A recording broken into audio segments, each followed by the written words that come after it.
బహుమానమే. ఒక మాట, కుమారులు స్వాస్థ్యము, కుమార్తెలు బహుమానాలు.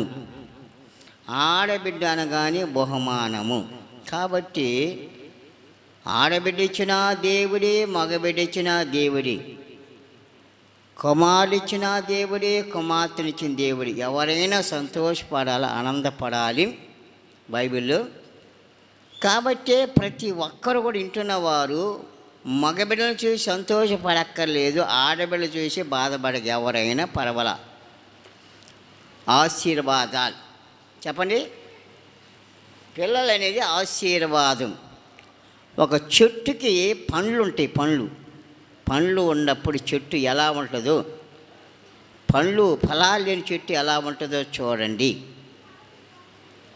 కాబట్టి ఇంటిలో బిడ్డలు కూడా ఫలాలు లాంటి వారు, ఇచ్చిన కుమారులు కుమార్తెలు ఫలాలు లాంటి వారు. ఆ ఇంటిలో సంతోషం, సమాధానం ఉంటుంది, ఆనందంతో ఉంటుంది పిల్లలతో. కనుక వాక్యం అంటాడు కదా, కుమారులు స్వాస్థ్యాలు, కుమార్తెలు బహుమానం అన్నాడు. రెండో మాట అంటాడు, యవ్వన కాలములు పుట్టిన కుమారులు బలవంతుని చేతుల బాణములంటి వారంట. ఏమంట? బలవంతుని చేతులు ఒక బాణం ఉంటుంది. ఎవరన్నా కానీ యుద్ధానికి వెళ్ళేటప్పుడు కానీ, లేకపోతే వేటకి వెళ్ళేటప్పుడు కానీ, వాళ్ళలో భుజాన ఒక అంబుల పద ఉంటుంది. అంబుల పదలో బాణాలు ఉంటాయి, చేతులు విలంబం ఉంటుంది.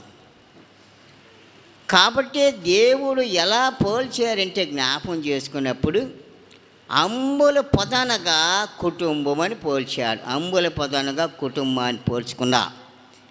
బాణం అనగా బిడ్డలు బాణం లాంటి వారు. పిల్లల్ని ఎలా పోల్చాడు? బాణం లాంటి వారు. యవ్వన కాలంలో పుట్టిన పిల్లలు బలవంతుని చేతిలో బాణం లాంటి వారు. వారితో బాణముతో అంబుల పొద నింపుకున్న వాడు ధన్యుడు. అర్థమైందా?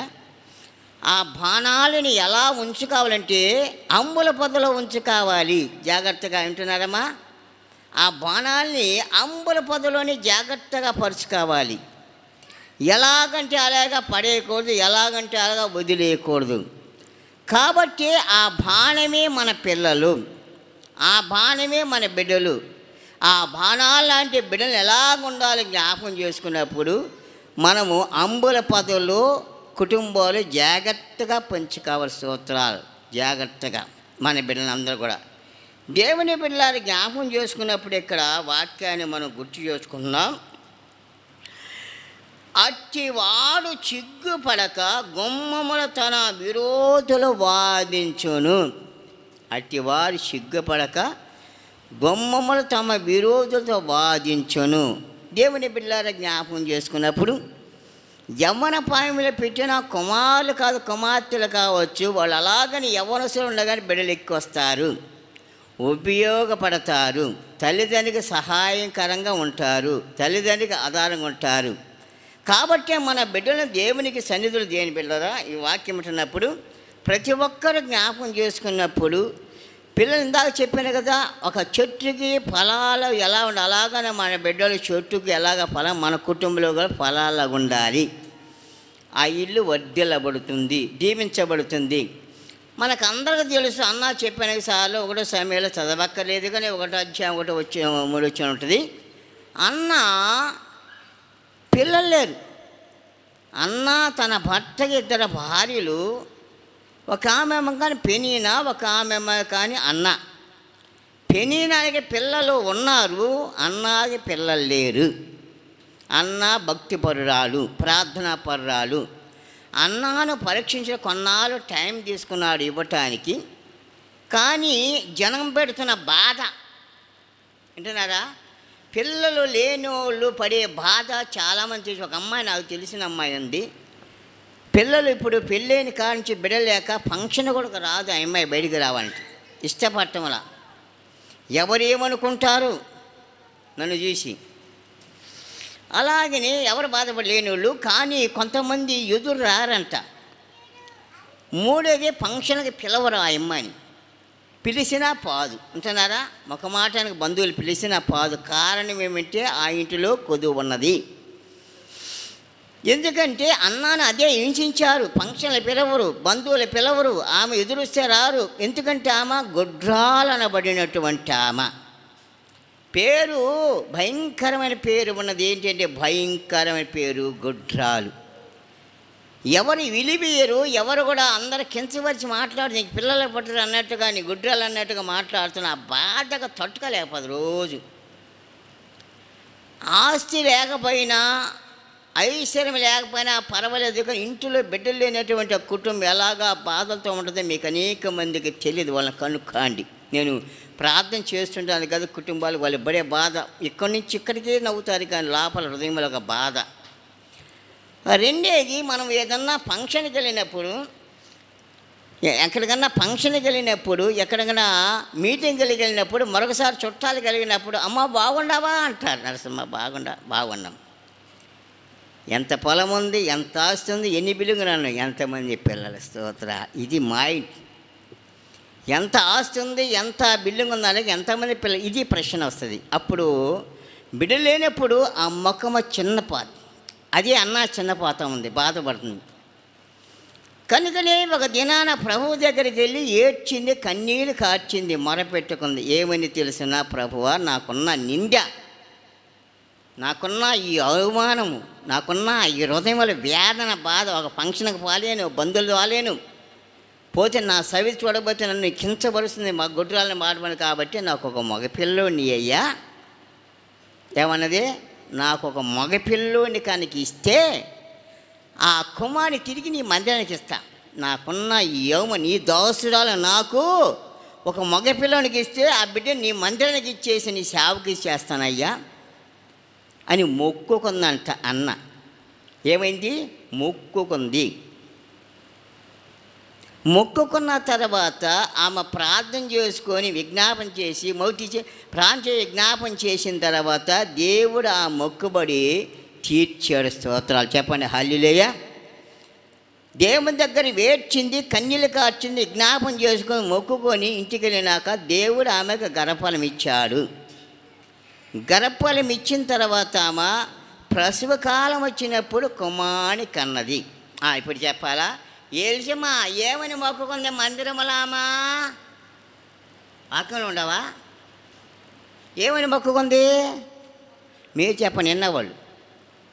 నాకు ఒక మగపిల్లో నీయ్య, నాకున్న నింద అవమానం, ఈ బాధ వేదన, ఆస్తి లేకపోయినా పర్వాలేదు, డబ్బులు లేకపోయినా పర్వాలేదు, ఒక పూట తిన్న బతుకుతాం, కానీ ఈ బాధ భరించగలేకపోతాను, నాకు కొడుకుని అయ్యా, ఆ నింద ఆ బాధను తీసేయి, నీ దాసురాలకు అవమానం తీసి నాకు కొమ్మటి నీ మందిరికి ఇస్తానని మొక్కుకుంది. వాగ్దానం చేసి మొక్కుకున్న తర్వాత ఇంటికి రాగానే దేవుడు ఆమె గర్భఫలం ఇచ్చాడు. ఇచ్చిన తర్వాత నెల తండ్రి గర్భ పశువు కాలను కుమారుని కనింది. ఇప్పుడు ఎవరిని అడిగిందామా, ఏం వింటం లేదా, దేవుడు కాదు, ఏమని అడిగింది ఆయన దగ్గర, దేవుడి దగ్గర. అది నేను అడుగుతున్నా, కుమారుని అయ్యింది. కానిపోయేటప్పుడు కుమారుడే పుట్టాడు. అంటే దేవుడు ఏమన్నాడు, నమ్ముట నీ వల్ల నమ్ముమానికి సమస్తము అడుగుడే మీకేమన్నా. అన్న అడిగింది, మనస్ఫూర్తిగా అడిగింది, కుమారుడు ఇచ్చాడు. కుమారుడు పాలు విడిచిన దాకా ఆమె దగ్గర ఉంచింది, పెంచుతా ఉంది. పాలు విడిచిన తర్వాత మళ్ళా తీసుకొని పోయి మందిరం దగ్గర తీసుకెళ్ళి అక్కడ అంటది, సమయాల కింద ఒకటో అధ్యాయంలో ఉంటాయి, అవన్నీ కూడా చదవక్కర్లేదు. ఆమె అంటది, ప్రభువా నీ దాసురాలను వచ్చాను, ఒకప్పుడు నీ దగ్గరకు వచ్చి సంవత్సర క్రితం మొరపెట్టుకున్నా, కుమారునియ్యా నాకు నిండా నవమానం చేసి అడిగినప్పుడు నాకు కుమారుడు ఇచ్చావయ్యా, ఇదిగో ఈ కుమారుడు అయ్యా నువ్వు ఇచ్చింది, నీకు అలంగా బాధ కుమారుడు ఇచ్చావు కాబట్టి నేను మొక్కుకున్నా, నాకు కొడుకును కనుకిస్తే నీ మందిరానికి ఇచ్చేస్తా, నీ సేవకన్నా కాబట్టి ఇదిగయ్యా నీ బిడ్డ నువ్వు తీసుకొస్తావురా. ఇక లేక పుట్టినప్పుడు మనమైతే వదిలిపెడతామా, మర్చిపోతాం. పోవయ్యో బోబో ఏదో తెలిసిదిరా గబక్కన అన్నాను, ఇప్పుడు మళ్ళీ ఈ లేని బిడ్డ నీకు ఇవ్వాలనా అని పాము కదా, ఆమె పోయింది. ఆమె పోయి అంటుంది కదా, ప్రభువా నేను నీ దాసు మరపెట్టుకున్నాను, విజ్ఞాపం చేశాను, ఈ బిడ్డ కదా, నీ బిడ్డ నీకు ఇచ్చేస్తున్నానయ్యా, తీసుకొని సేవ కొరకని చెప్పని మందిరం ఇచ్చి ప్రార్థన చేసుకొని ఇంటికి వెళ్ళిపోయింది. ఇంటికి వెళ్ళిపోయిన తర్వాత ఒక్కగాని ఒక బిడ్డని ప్రభుకి ఇచ్చి దేవుడికి ఇచ్చి వాగ్దానం నెరవేర్చి మొక్కుబడి చెల్లించకపోయిన తర్వాత దేవుడు మళ్ళీ కొన్ని దినాల కలగల దేవుడు ఒకరి తరొకరిని 5 సంతానం ఇచ్చారు. స్తోత్రాలు, హల్లెలూయా. అంత విత్తనం వేస్తే ఎంత పంట కోస్తున్నామయ్యా అంటారు అనేక మంది. వేసేది ఒక విత్తనమేగా ఇక్కడ, ఎంత పంట వేస్తాను. ఒక ఆయన ప్రశ్నించాడు, వేసింది బస్తా గింజలే కానీ 30 బస్తాలు వచ్చింది పాస్టర్ గారు మాకు అంటాడు. ఎట్లాగా ఇచ్చింది చెప్పండి? ఇచ్చింది బస్తా, చేలో నాటింది 30 బస్తాలు తిరిగి వచ్చిందంటే విత్తనం వేశాడు. ఇస్తాక ఆ సంవత్సరం విస్తాన పంటకు వచ్చాడు. అక్కడ విత్తనాలు వేయకపోతే ఏమో జరుగుద్ది? క్వశ్చన్ పంట ఉంటుందా? విత్తనమే పడినప్పుడు, త్రోవ పక్కన పడినప్పుడు, విత్తనం లేనప్పుడు పంట మలిసింది. అది తక్కబడిన నేల విత్తనం లేదు కనుక మనం ప్రభువు దగ్గర సమర్పించుకున్నప్పుడు వాగ్దానం నెరవేర్చి కావాలి. స్తోత్రాలు. వాగ్దానం నెరవేర్చుకునే వారు ఉన్నప్పుడు విస్తాన పంట వచ్చేస్తుంది. అన్న అదే చెప్పింది. మరబిడ్డకు విజ్ఞాపం చేసుకుని దిగిన బిడ్డ ఇచ్చేసింది. తర్వాత దేవుడు ఇంటికి వచ్చిన తర్వాత ఒక బిడ్డని ఇచ్చేది బాధపడలేదు, కానీ ప్రభు దగ్గర ప్రార్థన చేయడం మొదలుపెట్టింది. లేదని ఒక బిడ్డగా శాంతినటువంటి ఆమె మళ్ళా 5 సంతానం దేవుడు ఇచ్చాడు. చదువుకోండి సమూయేలు గ్రంథం ఒకటి వచ్చా, మళ్ళీ ఎంతమంది 5 సంతానం. ఇప్పుడు మందిరములో సమూయేలు పెరుగుతున్నాడు. పెద్ద కుమారుడు ఇప్పుడు సమూయేలు నామకరణం చేయండి. పెద్ద కుమారుడు మందిరం పెరుగుతున్నాడు, చిన్న కుమారుడు ఇంట్లో ఉన్నారు. చిన్న బిడ్డలు, ఆడపిల్లలు, 3 మగ పిల్లలు. మరి మందిరంలో పెరిగినటువంటి వ్యక్తి గొప్ప ప్రవక్త అయ్యాడు. స్తోత్రాలు. దేవుని సేవలు ఉన్న వ్యక్తి గొప్ప ప్రవక్త అయ్యాడు, ఆశీర్వదించబడ్డాడు. కనుక దేవుని బిడ్డలారా, మన బిడ్డలు దేవుడికి అప్పగించాలా? ఈరోజున వాక్యం మన బిడ్డలకి దేవుడి చేతులు పెట్టాలా? మేము బాగానే చదివించుకున్నామయ్యా, బాగానే రాస్తాం అనుకోవద్దు, తప్పు. యెహోవా ఇల్లు కట్టుము అనే ప్రవేశం అర్థం. నీ బిడ్డ చదివితేనే సరిపోదు, దేవుడి కృప ఉండాలి. స్తోత్రాలు. దేవుడి ఆశీర్వాదం ఉండాలి. అప్పుడు నీ బిడ్డల పరీక్షలు కానీ ఉద్యోగాన్ని విజయాన్ని పొందగలుగుతావు. స్తోత్రాలు. ఈ దినాన ప్రతి ఒక్కరి జ్ఞాపకం చేసుకున్నప్పుడు అన్న ఎలాగ కృతజ్ఞత గల ప్రభుకి ఇచ్చే ప్రభుత్వంలో మన బిడ్డలుగా ప్రభుత్వంలో పెంచాలి. వాళ్ళు మంచి సువార్థికులు అవుతారు, మంచి ప్రార్థనాపరులు అవుతారు, మంచి ఉద్యోగస్తులు అవుతారు, కలెక్టర్లు అవుతారు. బాబా కనుకని సామెతల గ్రంథంలో రాస్తాడు. దేవుని వాక్యం చదువుకుందాం. 22వ అధ్యాయములో 6వ వచనంలో ఒక మాట ఇస్తాడు. కుమారుడు స్వాస్థ్యం అన్నాం కదా, అన్న కుమారుడు ఇచ్చాడు కదా, ఆశించాడు కదా. 22వ అధ్యాయం 6వ వచనము, బాలుడు నడవత్రావను వారికి నేర్పము, వాడి పెద్దవాడి దారి నుంచి తొలగిపడు. స్తోత్రాలు. ఏం చెప్పాడు? అమ్మా కుమారుడిచ్చాను, కుమార్తెనిచ్చాను. ఇక్కడ ఉన్న వారికైనా బయట యూట్యూబ్లో చేస్తున్న వారు కూడా జ్ఞాపకం చేసుకోవాలి. మీరు కూడా వింటున్నారు, దేవుడు మీతో చెప్తున్నాడు, మాతో చెప్తున్నాడు. కుమారుడు ఇచ్చాను కదా, కుమార్తెనిచ్చాను. నేను ఇచ్చిన బిడ్డలు చెప్పా, పుట్టినరోజు జరుపుతున్నా మంచిదే, కానీ నా పిల్లల్ని ఎలా పెంచుతున్నా? ప్రశ్న. నేను ఇచ్చిన బిడ్డ ఎలా పెంచుతున్నావు? క్రమంలో పెంచుతున్నావా? నా బిడ్డగా పెంచుతున్నావా? అన్న పెంచింది దేవుడి సన్నిధిలో, దేవుడికి ఇచ్చేసింది మందన పెరుగుతున్నాడు, గొప్ప ప్రవక్తాడు, సమూయేలు దీవించబడ్డాడు. మరి నీ పిల్లలు ఎలా పెంచుతున్నా?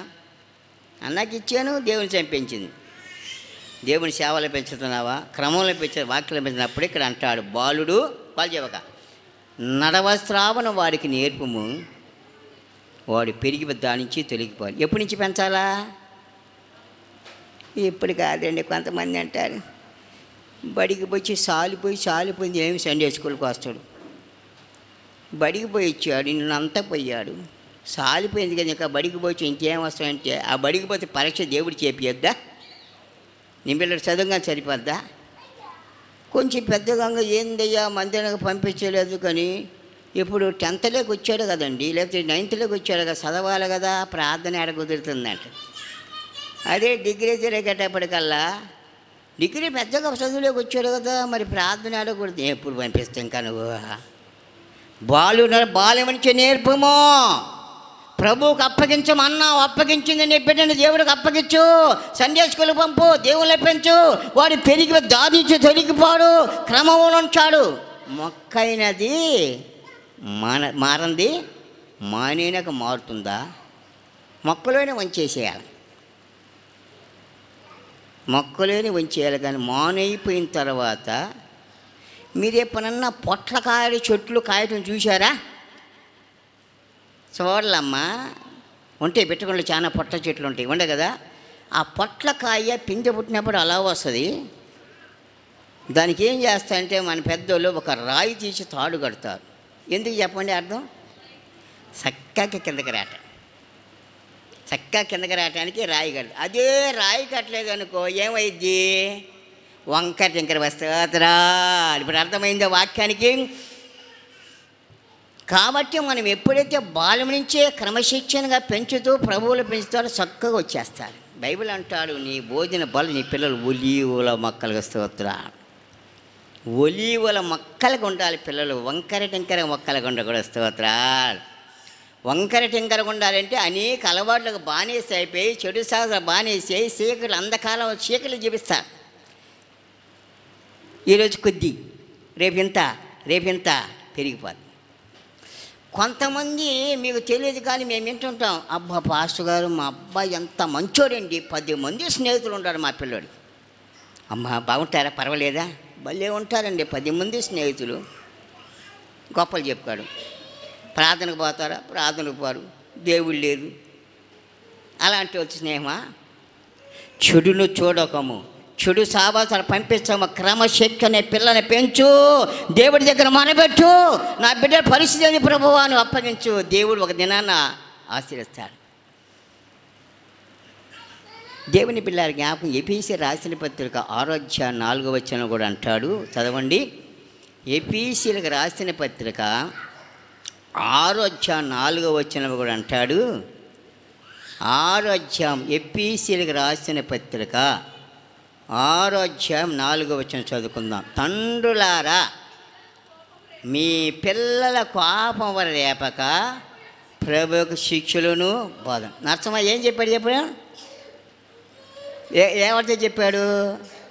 మీ పిల్లల్ని మీ తల్లిదండ్రులు చెప్తారు, మా పిల్లలు మర్చాను కనుకంటాడు, తండ్రులారా మీ పిల్లలకు కోపం రేపక ప్రభువుకు శిక్షలను బోధనలోనే పెంచండి అంటాడు.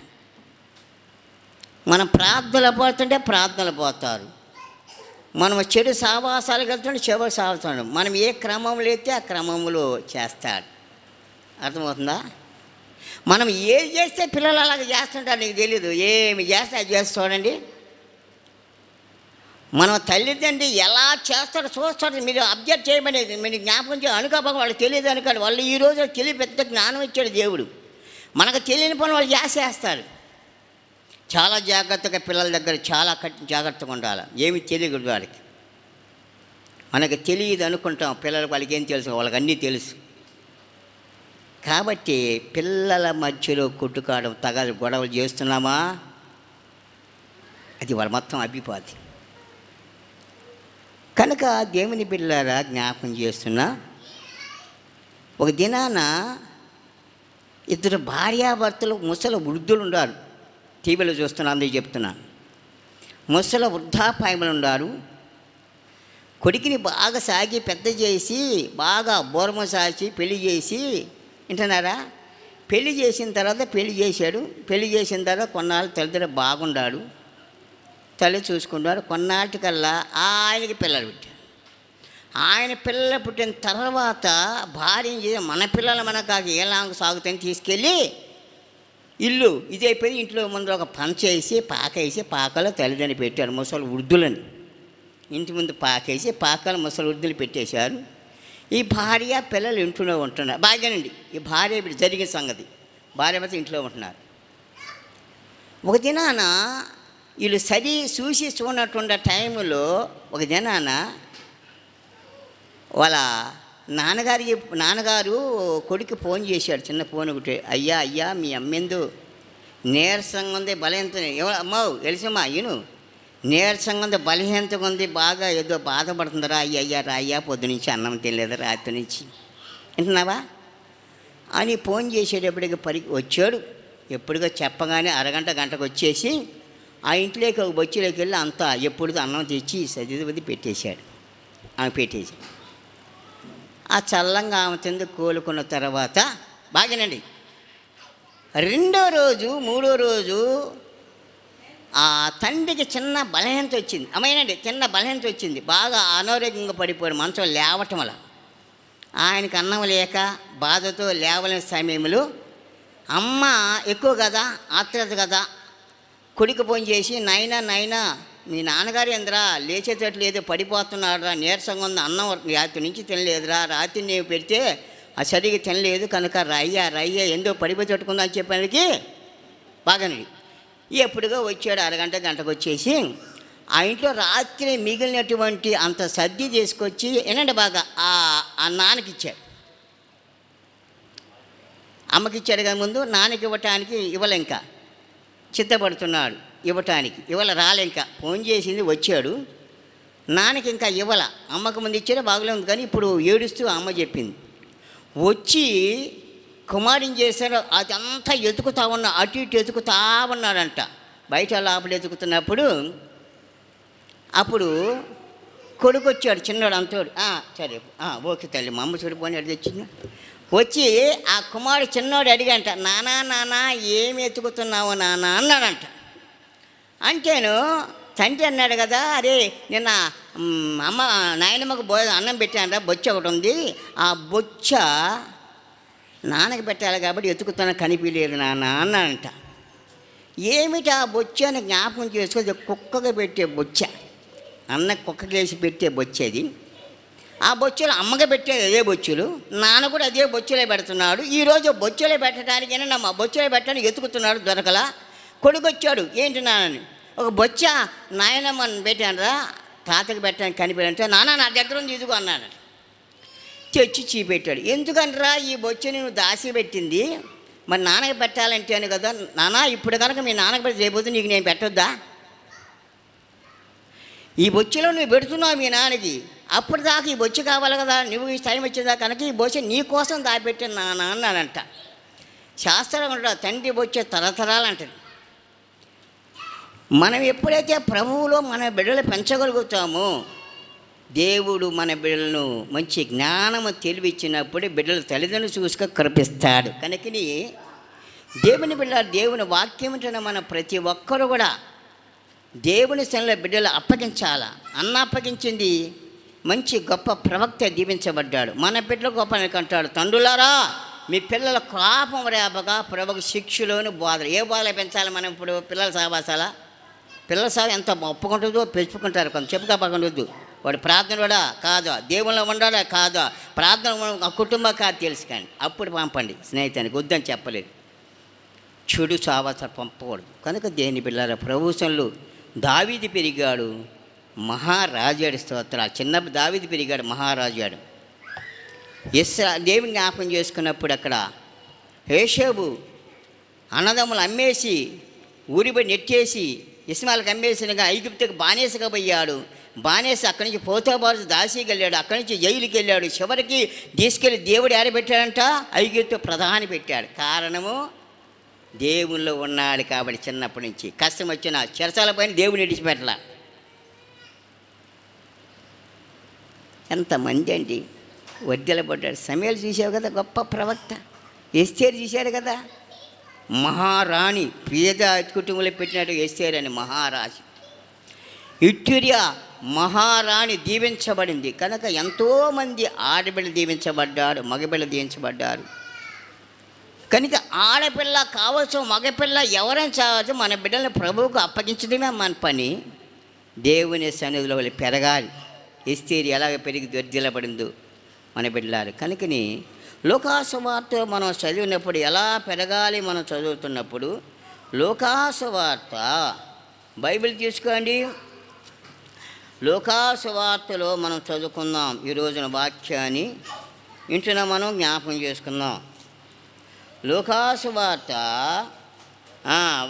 చదువుదాం. 2వ అధ్యాయం 40వ వచనం చదువుదాం. లోకాసువార్త 2:40 ఇచ్చుదాం. బాలుడు జ్ఞానముతో ఇండికొనుచు ఎదిగి బలము పొందిన దేవుని దయ ఆయన మీద ఉన్న స్తోత్రాలు. బాలుడైనా బాలికైనా ప్రభు దృష్టిలో ఒకటి. చెప్పాను కదా, కుమారులు కుమార్తెల స్వాస్థ్యం. బాలుడు జ్ఞానముతో నిండుకొని ఎదిగి బలము పొంది దేవుని దయ ఆయన మీద స్తోత్ర. ఇప్పుడు మన మీద ఎవరి దయ కావాలంట? ఎవరి దయ కావాలి? దేవుని దయ మన బిడ్డలపై ఉండాలి. స్తోత్రాలు. దేవుని దయలో మన బిడ్డలు పెరగాలి. దేవుని కృపలో మన బిడ్డలు పెరగాలి. అప్పుడు వర్ధిల్లబడతాను మన బిడ్డలు. 52వ వచనం చదువు ఒకసారి. యేసు జ్ఞానమందును వయసునందును దేవుని దయందును మనుషుల వర్ధిల్లుచుండును. యేసుక్రీస్తు ఎలా పెరిగాడంట? జ్ఞానమందును వయసునందును దేవుని దయను మనుషులు వర్ధిల్లాలి. మన పిల్లల పడగా దేవుని దయ మనుషుల దయ విద్య అందును బోధ దేవుని అన్నీ ఉండాలి. విద్య ఉండాలి, దేవుడి దయ ఉండాలి. చెప్పండి, ఓన్లీ విద్య ఉంటే సరిపోద్దా? ఓన్లీ విద్య చదువు ఉంటే సరిపోద్దా? దేవుడు దయ వద్దా? కాబట్టి దేవుని దయను మనుషులు వర్ధిల్లుచుండును. మన బిడ్డలు కూడా దేవుని కృపలో దేవుని దయలో పెరుగుతున్నప్పుడు వాడు పెరిగి పెద్దయి తల్లిదండ్రులు మంచి పేరు తెచ్చేవాడుగా దేవునికి మహిమ చేసేలాగా ఉంటారు. కనుక దేవుని బిడ్డలారా, ఈ రోజున ప్రభు సన్నిధిలో ఉన్న మనమందరం జ్ఞాపకం చేసుకొని మరి ఇమ్మానుయేలు అరుణాని ప్రేమించి 3 బిడ్డలిచ్చారు. ఒక కుమార్తె, 2 కుమారులు. కుమారుడైనా కుమార్తెనైనా ప్రభువులు పెంచుకోవాలి. ఎవరైనా పర్వాలేదు. నేను చెప్పాను కదా, కుమారుల స్వాస్థ్యం బహుమానులైనా ప్రభువులు పెంచుకాటమే. చదువు విషయంలో మాత్రం దేవుడికి అప్పగించాలా. దేవుని మీద భారం వేసి, ప్రభువా నువ్వే చదువులో బిడ్డ దీవించునాయనని మరి వారు ఎలాగా బిడ్డలు అప్పగిన మన బిడ్డలు కూడా ప్రభువుకి అప్పగించినప్పుడు వాళ్ళు దేవుని దయలో మనుషుల దయలో జ్ఞానం వేసి పెరిగి పెద్దయి తల్లిదండ్రులు మంచి పేరు చేస్తారు. క్రమశిక్షణ ఒక ఎస్తేర్లాగా కానీ, ఒక ఇట్టుర మహారాణిలా కానీ, ఒక యేషపు దావీదులకు అందరూ కూడా బిడ్డ వర్ధిల్లబడతారు. అలాంటి కృప మన బిడ్డలపై ఉండాలంటే మనము చేయాల్సింది వారి కొరకు ప్రార్థన. ఏం చేయాలి? వారి కొరకు ప్రార్థన. ఎప్పుడైతే ప్రార్థనలో పెంచుతామో, ఎప్పుడైతే సండే స్కూల్ పంపేపోవడం చూడండి, వాళ్ళ వాక్యం ఎదుగుతూ ఉంటుంది. వాళ్ళ పాటలు వాళ్ళు వేస్తే పాటలే. సండే స్కూల్ పోస్తున్న పిల్లలు పాటలు పాడగలుగుతారు. సండే స్కూల్ పిల్లలు వాక్యం కూడా వింటారు, కొన్ని చెప్పగలుగుతారు. సండే స్కూల్కి పాకపోతే అబ్బదు ఏమి కూడా. చెప్పాను కదా, తండ్రులు చేసే తల్లి అన్నీ కూడా తెలిసిపోయి అలాగని పాటిస్తుంటారు.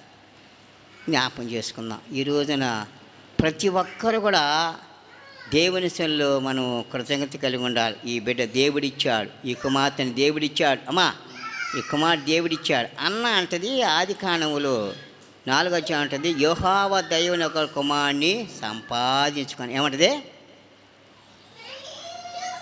యెహోవా దయ వలన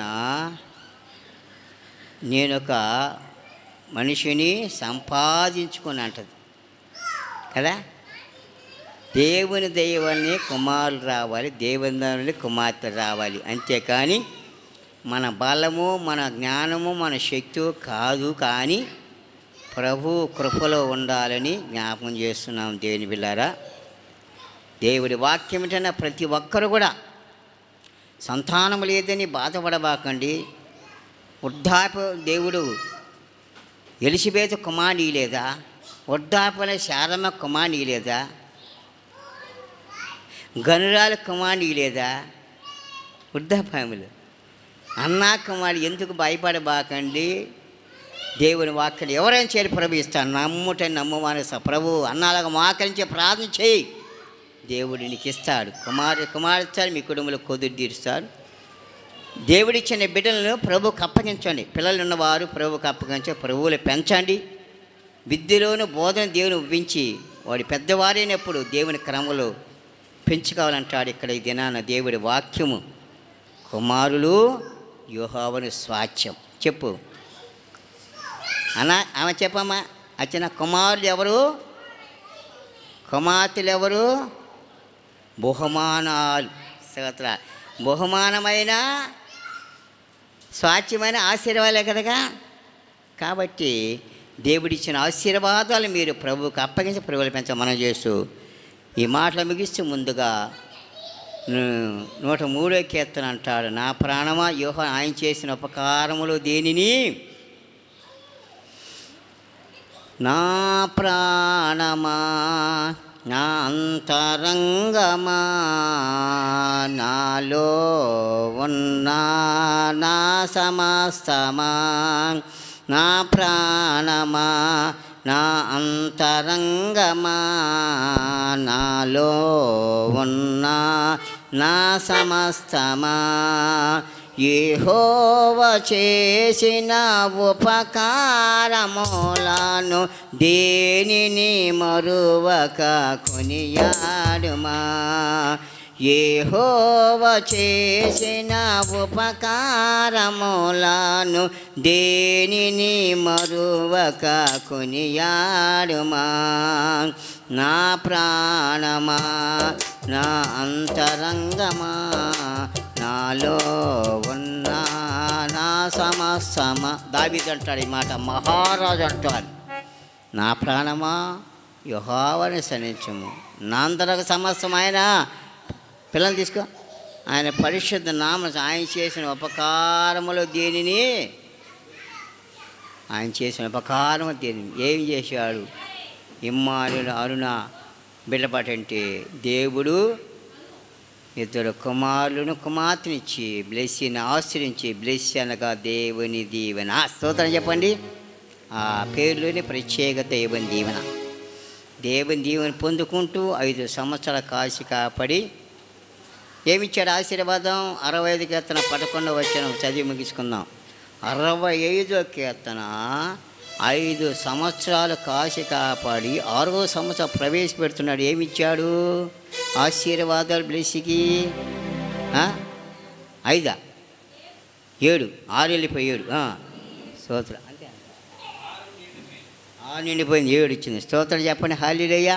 నేను 6లోనే చూడు, 6 7 వచ్చింది. చదవండి, ఏమొచ్చింది? 6 7 సంవత్సరం బైబిల్ చదువు. 65 కీర్తన 11వ వచనం ఇచ్చిన ఆశీర్వాదము, సంవత్సరమని నీ దయాకిరీడు ధరిమి చేస్తున్నావు, నీ జాడల సారములు వెదజల్లుచున్నవి, అడవి బీడులు సారము చిలకరించుచున్నవి, కొండల ఆనందము నడికట్టుగా ధరించుకొని ఉన్నవి, పచ్చికపట్లు మందలను వస్త్రం ధరించి ఉన్నాయి, లోలి సచ్చాములతో కప్పబడి ఉన్నాయి, అన్నీ సంతోషధ్వని చేస్తున్నాయి, అన్నీ కానీ. స్తోత్రాలు. ఏమిచ్చాడు ఆశీర్వాదం లేచికి? సంవత్సరమని దయాకిరి. స్తోత్రం చెప్పండి. హల్లెలూయా. సంవత్సరం దయాకిరి 7వ సంవత్సరం ప్రవేశపెట్టాడు కాబట్టి బ్లెస్సీ దేవుని దీవెనలు పొందుకుంటూ మళ్ళా ఈ సంవత్సరం 1 అయిపోయి 2కి వెళ్తుంది చదువులో కూడా. కృప 2వ తరగతి కదా, కాబట్టి కృప ఎమ్మడకబడి దేవుడు ఇస్తున్నాడు కాబట్టి ప్రార్థన చేసుకుందాం.